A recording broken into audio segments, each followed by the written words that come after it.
laws are set up today, it's just not favorable for men. I would be a fool to get married. And then guys say, well, Hey, would you get married in today's society? No, Why not? why not? I'm not the one to be tied down.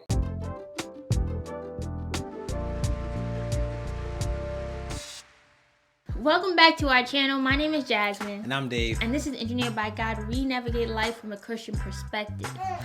And from the title, you already know what we're talking about. Recently, there have been some high-profile celebrity marriages that I think people have put on a pedestal or have, given them that title, relationship goals, in which some new information has come out about them, and it kind of has changed the way people have perceived those marriages, and maybe marriages in general. We've heard about Megan Good and Devin Franklin or Devon Franklin. Unfortunately, they're getting divorced. And then also, like with Will and Jada, for example, we've seen that every time some new clip or some new blurb comes out, it just kind of seems like that allure that we kind of viewed or people viewed that marriage with, it doesn't seem the same. It seems like maybe it wasn't what I thought it was.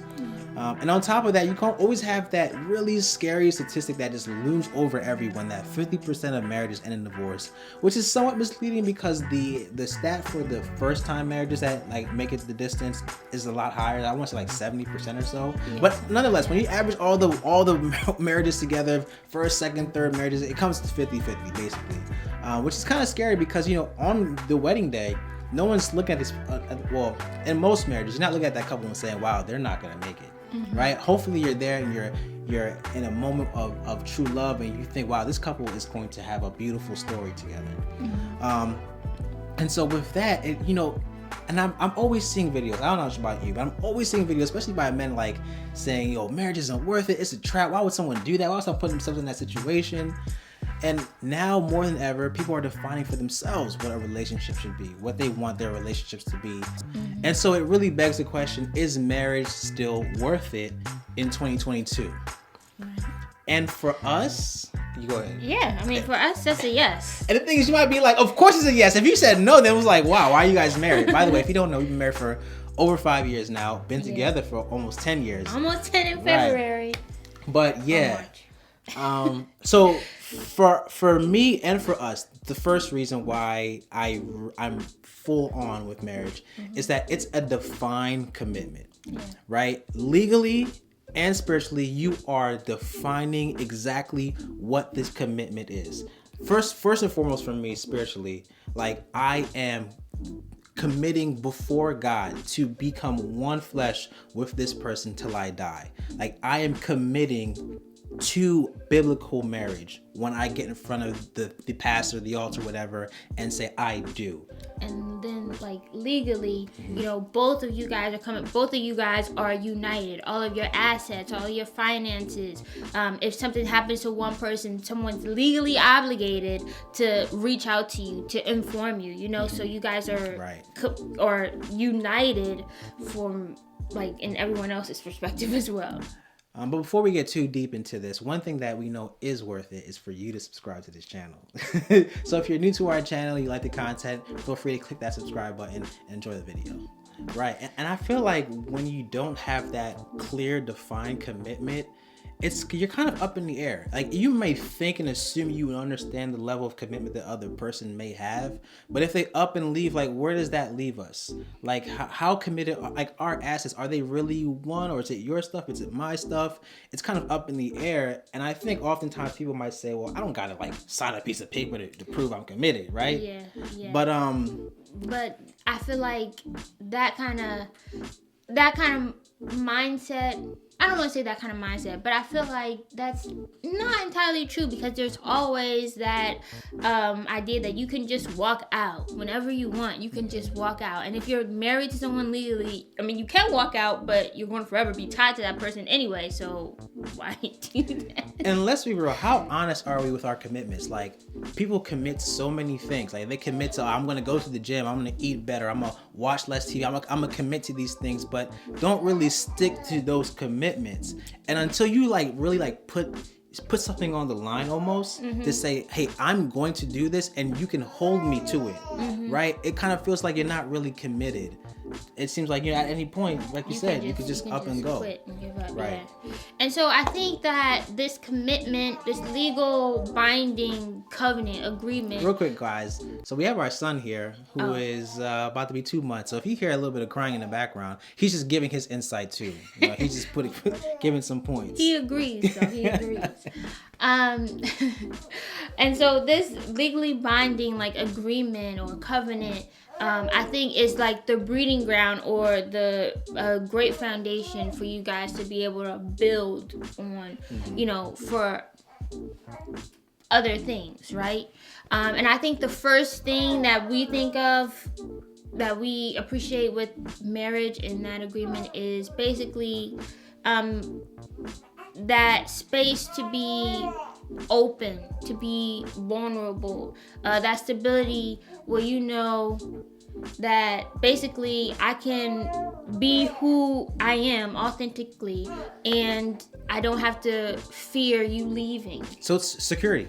Basically, you have a true sense of security to know that this person has the same level of commitment, and so I'm free to be myself, hopefully in a good way, right? But I'm free to show them who I am and open up in ways. You want to have a little visitor. Open up in ways that if I'm not completely sold in the fact and knowing that you're all in, maybe I'm still gonna withhold some things. And the thing is, like, as you grow in marriage, like, you evolve, you change, you see things differently than you did maybe a year ago, 2 years ago. And you can bring it to this person knowing that, hey, this is a safe place with this person. And that they're also growing and you guys are committed to growing together. So there's a true sense of security. Yeah. And like you said, like you were saying, that security allows you guys that security leads to growth. Right? Like, I think another thing is marriage is like the ultimate like mirror. You're constantly, it's constantly showing you who you are. Not only are you seeing who the other person is, but you're also seeing who you are. And I think it's like constantly challenging you to become a better version of yourself. Well, if you are not a terrible person, then it should constantly challenge you to be better. You want to be better for this person, and vice versa, right? And not even just in like character, but like I'm relying on Dave as the man of the house, basically to provide certain things for us, like financially, or I don't know. Yeah, I know. I see what you're saying. Like, it really forces you to continue to evolve and become a better and better person, hopefully. Because like one area that we have seen a lot of growth in our relationship is in communication, right?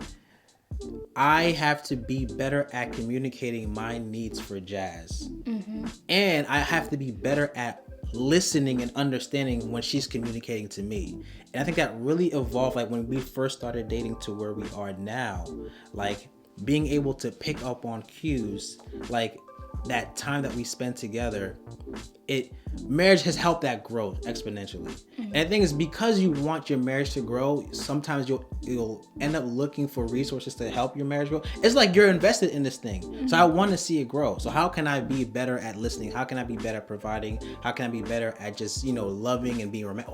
Everything that comes into it. How can I be better? And like you said, you see yourself. Yeah. Like, if you're dropping the ball, and you have to actively choose, hey, I'm going to be a better husband today than I was before, or not. But hopefully that's not your perspective. Yeah. And also I just think that also, along with that security and that stability, it's not just, emotionally, but it's also financially. If you have two incomes, both of you guys are responsible for making sure we maintain this house, making sure we have all the things that we need so we can have, fulfill the basic necessities that we have. Right. And also I think a big thing for me is with like children. Your children. I think marriage is the best place to bring children into the world. Doesn't really make sense. I didn't say it right, but you know what I mean. Like, that's the best place to be in when you want to have children. And I think for me personally, that's something that I really connected with at a young age, because my parents, aren't together, and I know just what it felt like as a kid not having my biological parents together, but seeing like my other siblings have their biological parents together, and just always yearning for that, always wanting that, and wanting to be able to feel like I don't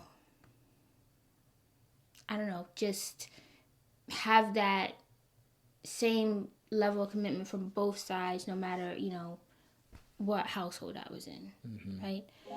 So that's one of the reasons, like, I decided that I didn't want to have kids until I got married, even before I was Christian. But I think for us also, because we are Christian, because we are Christian and we're always looking through that perspective. I mean, this question is not even a question. Really your question, right? Because it's like, go on. No, go ahead. Because it's like, well, if you want to be in a romantic relationship with someone, then the only way you can do that is through marriage, or be single. You know what I mean? So it's like, yeah, it's worth it. Right. You know what I mean? Yeah, and I think, we live in a time where everyone's trying to define what's good for themselves. I guess it's always been the case, right? Everyone's trying to figure out what's good, whether they want to follow culture or they follow their own heart. But we believe in following the word of God. And God has made it perfectly clear that, the institution in which two people are going to come together, create a family, grow in partnership is in marriage. And I think in marriage you find all that. I mean, you find a real partner. Like, there are times where, like, Jazz, my wife, is legitimately my best friend, where I can spend time with her when I'm feeling down. Like, she's the one I want to talk to, and like, legit, you know what I mean? And growing a family. I mean, raising kids is tough, right? Raising kids, it's really challenging. It takes up a lot of time, a lot of emotional space, and doing it on your own or doing it in a disjointed way can really be challenging on yourself, because life in itself can be challenging. And so when you have someone that you can lean on, and the thing is, what I've seen is that we have different styles of how we want to raise our kids, right? And they really complement each other. The Jazz's approach and my approach, they can be different. Sometimes we might butt heads, but ultimately what ends up being produced is a better thing for both of us, like coming together for our sons. And ultimately it's like a picture, right, of the relationship between God and the church with me and my wife, me trying to really love her as Christ loves the church, which is it's such an incredible high standard, right? That's a lot. It's so hard, but like, whenever I'm upset with her, like, I see the example that Christ has set when he literally gave up his life, and I'm like, well, if he's doing that for me, and I wasn't even looking for him, I'm not worth it, but I chose to be with this person. I said I love this person, and I can't forgive her. Like, how does that make sense? And so, understanding that the way that God designs things is good, and it's the way that it's the best way. The best way to live life. And so this is not really, honestly, this is not even a question to us. This is just we're just making a video. It's a question to other people, but right. For us, no, it's definitely not a question. Or for Christians in general, it shouldn't be a question. So, I mean, now I think we kind of want to open it up, because I feel like we kind of want to have a discussion and feel and get a sense of how you guys feel about this. Right. Do you think marriage is worth it? And if you do feel like marriage is worth it, or you don't, let us know why. If there's something in your marriage, something in your relationship that you appreciate, that you have within your marriage, then let us know, we missed some things, let us know. Right. But outside of that, that's it for this video. If you're new to our channel and you like the video, like the content, feel free to subscribe to our channel, and of course hit that like button so YouTube knows that we're doing something good. And that's it. Yeah. See ya.